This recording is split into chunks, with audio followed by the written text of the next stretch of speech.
welcome to the Be the CEO of Your Life live show. Good morning, good afternoon, good evening, wherever you are. I'm Yvonne Dam of Amaze Yourself coaching, and I help driven business owners to elevate their business to the next level of success, next level of income. And I do this by helping you to get your focus back so you actually gain time and it allows you to enjoy your life and business more. And I'm very stoked because today here in the live show with me is Michelle. Hi, Michelle. Hello. And Michelle has done something incredible and she's going to tell you all about it. But first, would you mind introducing yourself, Michelle, to the people that are watching or listening? Sure. My name is Michelle Puzzo. I am the president and co-founder of Your Community Cares. Excellent. Okay. So we were chatting a bit earlier and, I really love what you do. And I heard, it's so funny how things always come together, right? But so I was talking to my mom yesterday, who is 80, and she struggles to walk, right? So when I don't live close by, so when we're going to visit her, we're gonna look for something that helps her walk. But I think this is something that really kind of, is something you help people with. So tell me a bit about how did you go about it, and how did it start? Sure. I actually went to UConn, the University of Connecticut, for physical therapy. So I've been doing physical therapy for over 20 years. So I saw the needs of my patients that had mobility issues, whether they were older adults or people were disabled due to surgery or an illness. And I realized that they just needed more help in their homes. They couldn't pay for private caregivers. And I thought, what if they could be connected to their neighbors to improve community connections? And that's what we did. My co-founder, MD Birmingham, we created Your Community Cares to connect neighbors to neighbors when people need help. Right. I really love it because I love it on so many levels. It's first of all, you're helping the people who need mobility.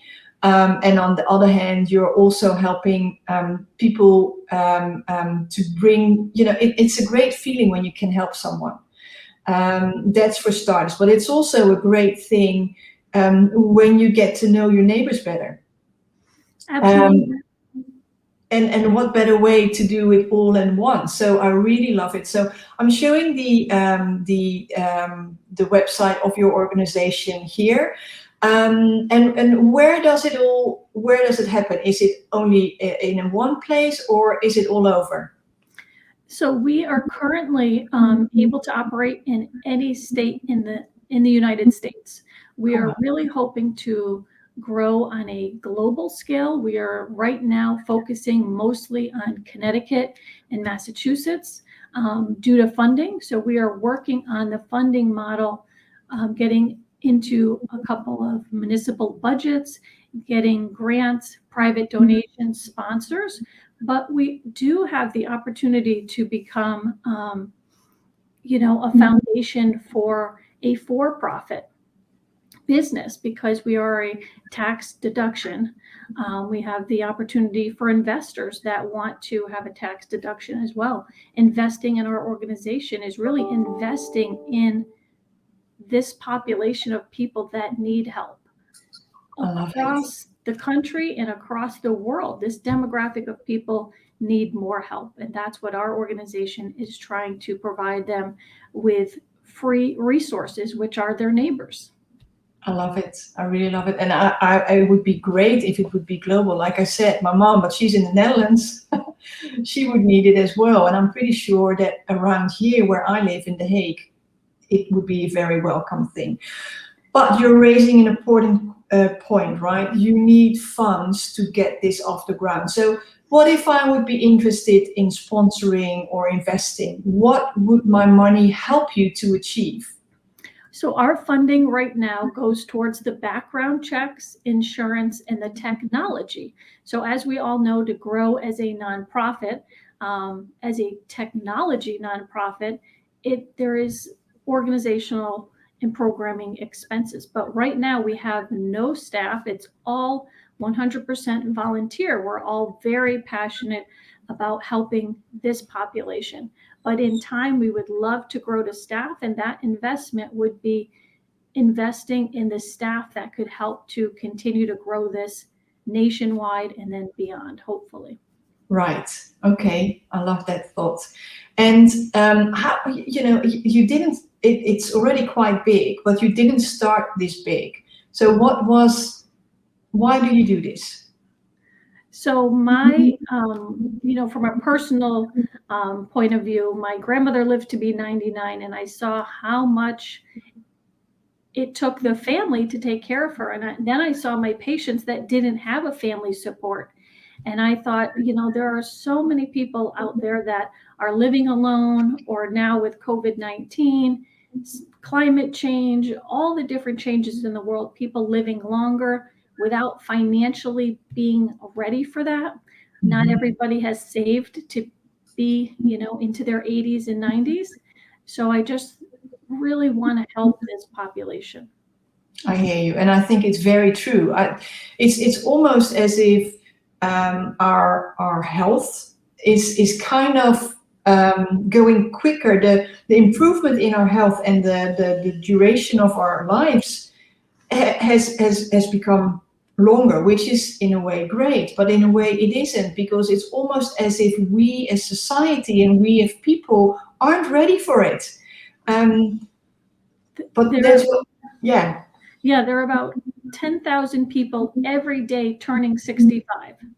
So that we are setting ourselves up for the next 10, 20 years where a technology platform maybe today people aren't as technology savvy in their 80s, but in another 10, 20 years, when this becomes an overwhelming problem in society, that's why we really believe that a virtual platform, our proprietary virtual platform, would be ideal to help serve those people that are living in a 2-story home and they can no longer do the laundry in the basement.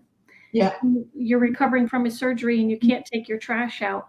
The little things that a neighbor could help with. Yeah, I love it. And the thing is also, the reality is that many of us don't know our neighbors anymore, and everybody's busy. We don't see each other as often. So this is a great way. I don't think that people are unwilling to help. It's just, it's not always out there, the possibility. Right. We make volunteering very efficient. You're connecting within your town. You can go outside of your town if you wish to, but we make it convenient for volunteers that they pick the opportunities that fit into their schedule, so that they don't have to go, at a certain time. They pick whatever works for their schedule. And that's where our technology really, you can't see it on the public side, but on the private side, we really have worked hard to map this all out to make it very convenient for the volunteers. I love it. I love it. Okay. So I'm just going to show the website, because people can go here, they can learn about the organization, they can donate, they can sponsor, they can invest, and basically they can also sign up to become a volunteer, or also when they need help. Yep. So all of the referrals can be done. We have the opportunity for human service departments. They could enroll those people that don't have access to technology and don't have the internet. It could be a healthcare worker, that a discharge planner from a hospital or a rehab department. Once they're being discharged, we have the opportunity for people to get enrolled in many ways. They can call us, they can go online on the website, or a trusted advocate can sign them up as well. I love it. Yeah, I'm thinking about my mom and how she operates the iPad and the lack of patience she has. That's mainly it. I always say, don't push another button. Give it a couple of seconds, please, before you.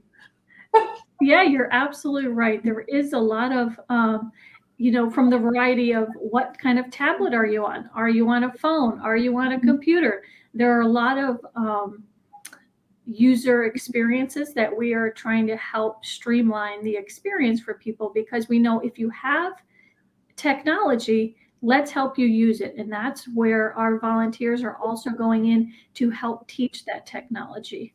And so that's really rewarding when we can get somebody to run their own profile and then schedule their own deeds. They really feel accomplished as a result. Yeah, and from my own experience, I think an outsider might somebody sometimes be better than a family member. That's true. That is true sometimes. You're absolutely right.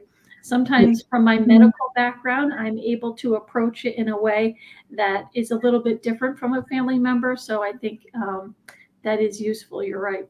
Yeah, it does help. So I think many people that are watching this, and I saw somebody who's actually, let me, Lourdes, she is part of the program, right? Yes, she is. So Connecticut. that's amazing. Sorry, go on. So in Connecticut, she's part of our community assistance team in Clinton, Connecticut. And so what's really exciting about this program is that the Clinton Police Department and their Human Services Department recognized that they wanted a better way to help their older adults. So they were searching for the perfect platform to help connect their older adults. So they found us, yourcommunitycares.org, and realized that our website would be a great way for their residents to get signed up and linked to their neighbors. And they raised the money because really each participant cost our organization about $100. With the background checks, the insurance, and the technology, each participant is about $100. And so that's a big expense. We have already over 700 participants on our platform. So you can imagine the expense directly to us. And so they decided to raise the funds to help cover the cost in their town with a nonprofit in that town. So that's a really interesting way for a community not to use just municipal money, but to look outside of that and say, hey, to the Rotary Club, to the Families Helping Families. And they also went to a bank to get donations to cover the cost of the program. And so it's a really innovative way in Clinton, and we're excited to be part of it. Yeah, I can imagine. I love it. So one of the things is you're saying we might turn it into a business one day, right? But as a business owner, and I've got a lot of business owners watching, so I hear a couple of things that are important. One, I heard you say gifts are tax deductible, right? Mm-hmm. So that's something to keep in mind. If you're watching and you find this a good cause, please donate, please get involved, because it's going to help you and it's helping the society. The other thing that I hear you say is actually that you've got an amazing community, because it always starts small, but you've already raised it, and you already say, well, you're quite active in 2 states, but you're going to expand nationally and you already have global plans. Now, what would you say can we learn from you and your organization as a business owner if we want to, expand our community? Give us some insights. Well, the first thing is you have to be passionate about what you're doing, right? So the first thing is you have to love what you're doing. And I can't be here without obviously the support, but we have tried to be the most efficient. I mean, obviously being 100% volunteer is a very efficient way of growing an organization. We have pro bono professionals that are helping us literally globally, that believe in also supporting this demographic of people that are in need. And then the next stage is figuring out the key personnel that we need for staffing to help us continue to grow. We want to grow into an app. We want to have a call center so that we can provide technology for people, working with some of the state area agencies on aging, and also the aging and disability in Connecticut. So we have a lot of plans of the ways that we would like to be growing as an organization. But the first thing is being as efficient as possible so that we can reduce the cost of any staffing to be efficient. Right. So hold on. I'm trying to show that also. So basically, the efficiency and be efficient and cost effective. That's really a great thing. Yeah, we want people to be able to see that their donations are going to help support the people that are in need, and we're not we're really trying to streamline that as much as possible. We're as transparent as can be, in all ways. I love We're it. only 2.5 years old, so we're still in our infancy.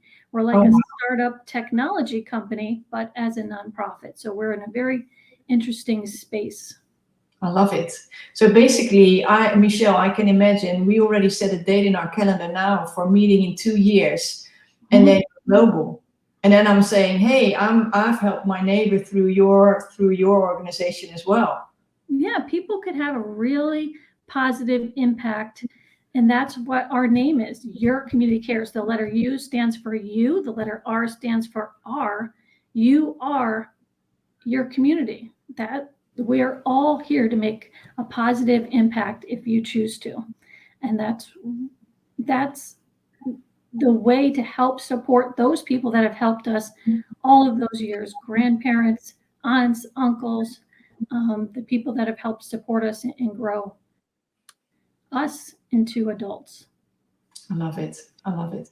So when you say be passionate about what you do, you said that's where it starts, right? And you got volunteers as well. I think one of the things is that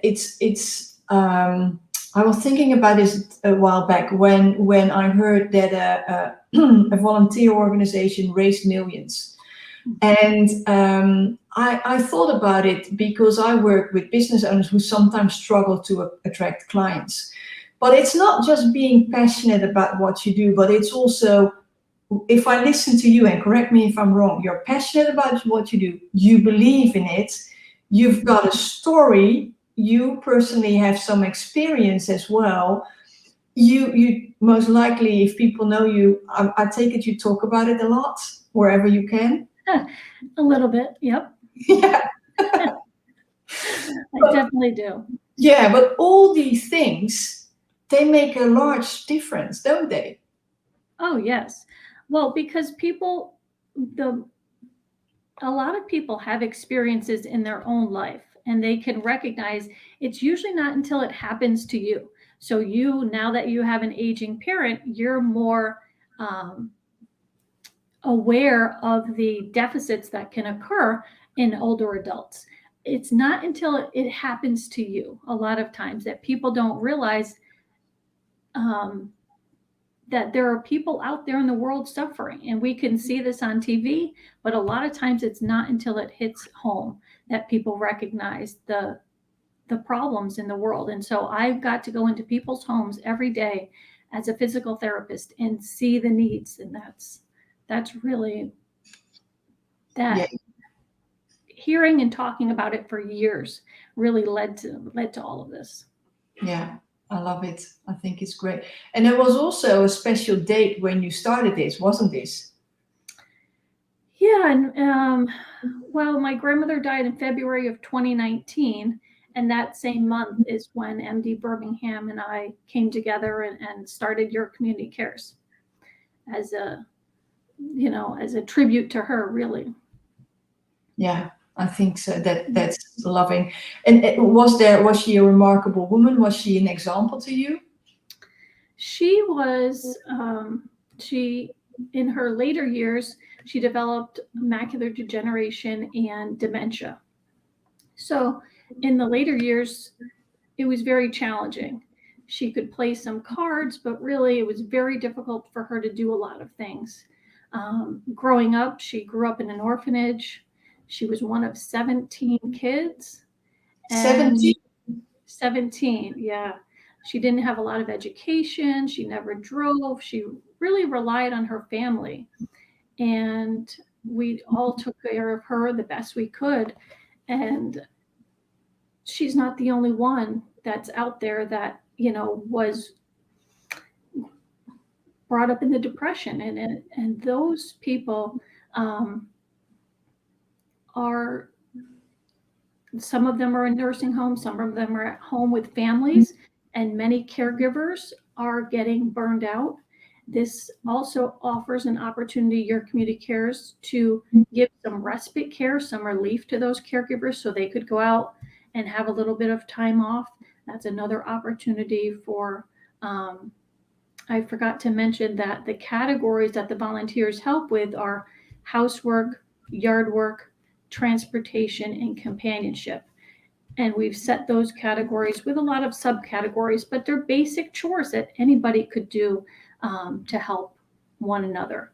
And that being a companion or going to sit with someone that needs a little bit of respite care really helps caregivers that are stressed out. Yeah, I can only imagine. I know, many caregivers that it's really taking a toll. Mm. And it comes with a lot of guilt as well, because people are afraid to say that it's taking toll. Mm-hmm. Oh, absolutely. And then you have a lot of older adults that don't want to ask for help, right? So their pride, they don't want to use a walker. They're not old. They don't want to go to the senior center. And they don't want to ask for help. But it's okay to ask for help. Everybody needs help sometimes. And this is an opportunity so you don't get hurt. You don't fall down trying to take the trash out. You can ask a neighbor to help you. And we're trying to break down that barrier also, that it's okay to ask for help. There are many resources available now that are able to help. And we're just one of them. Yeah, I think it's great. And what I also really like is that, for many busy people, and I know people watch this, and they go like, where do I find the time? Because when we talk about volunteering, it's a lot of time that it requires you to invest a lot of time, or otherwise it's no use. But listening to you, I can imagine that you can also donate like smaller amounts of time, and people will still be helped. I think that's a big plus as well. Is that indeed the case? Oh, yes. Yep. The volunteering could be as much or as little as the volunteer wants. So if they wanted to do an hour a week or an hour a month, they go into the website, yourcommunitycares.org, and pick the opportunities that fit into their schedule. And then they decide it might be just a grocery drop off, or it might be a food pantry drop off, or it might be a doctor's appointment. It's whatever they want to do, and it's for as long as they want. If they want to pull weeds and do yard work for 2 hours or an hour, it's up to the volunteer to decide. I like that. I like that a lot. Okay, great. Now, you raised another thing that I think is important, and also for the people who are watching and want to invest. You are very efficient in what you do, and everything you do is cost effective. Talk to me a bit more. So, as a business owner, I understand it, or as a potential donor, I also understand what you mean by that. So we do ask,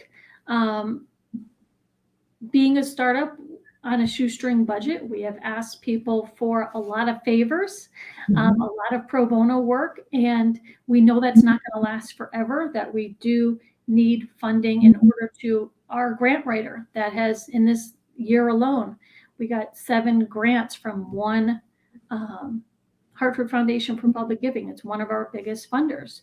Our grant writer has done an amazing job of pro bono, but it's hopefully going to turn into a paid position in time. But we have many people that believe in our cause and believe in helping this demographic of people, and they have done an amazing effort to help pull this together. We have another pro bono job where we are editing the website and adding some really great features with Infosys, a global website company that is helping us. We're just so grateful for all the people that really want to help this community connection. And that's really what it is connecting communities. And this is a global issue. It's not just a Connecticut issue, as the demographic of people are aging. Yeah, for sure, it's a global issue. I'm very aware of that, and I think the issue is even bigger in the more developed countries where we all became more individualized. Because when I was living in South Africa, um, elders are treated differently, respected differently, and they're very much a part of the community as well. Um, and it's just a different a culture that's right there. And I know that there are many countries where that is the case, but there are also people in those countries that still need help. So yeah, I totally think it's a global thing. I'm with you. Yeah. Yeah, absolutely. It does vary culturally, so we have a new board member that is from India, and he's like, this would be a great thing to have back in India. And so we really are looking beyond Connecticut, where our headquarters is here in Connecticut, and that's where we started the organization. But like I said, we're starting to grow outside of Connecticut and then go beyond as we can. I love it. Okay. Michelle, the time is almost up. So before we close it down today, tell me, is there a closing statement you want to make? Is there something we didn't talk about that you still want to raise, or, anything that needs to be brought up? Let me know. Well, I think if anyone out there is looking for a way to invest in the future of people that are in need of help, and we are a great opportunity for you to invest in your own community. Love that. Love that. And all donations can go through the website youarecommunitycares.org.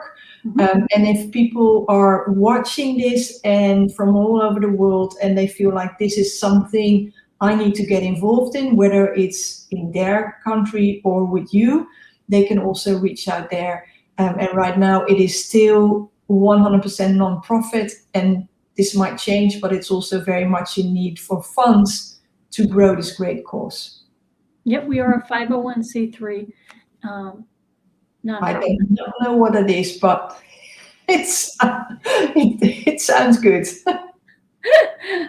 Okay, well, thank you so much for your time. Thank you for having me today.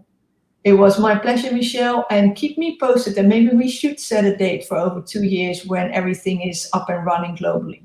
Love that. Thank you. That would be wonderful. Okay. Thank you, everybody, for watching. I'll see you again tomorrow, same platform, bit later. See you. Bye-bye.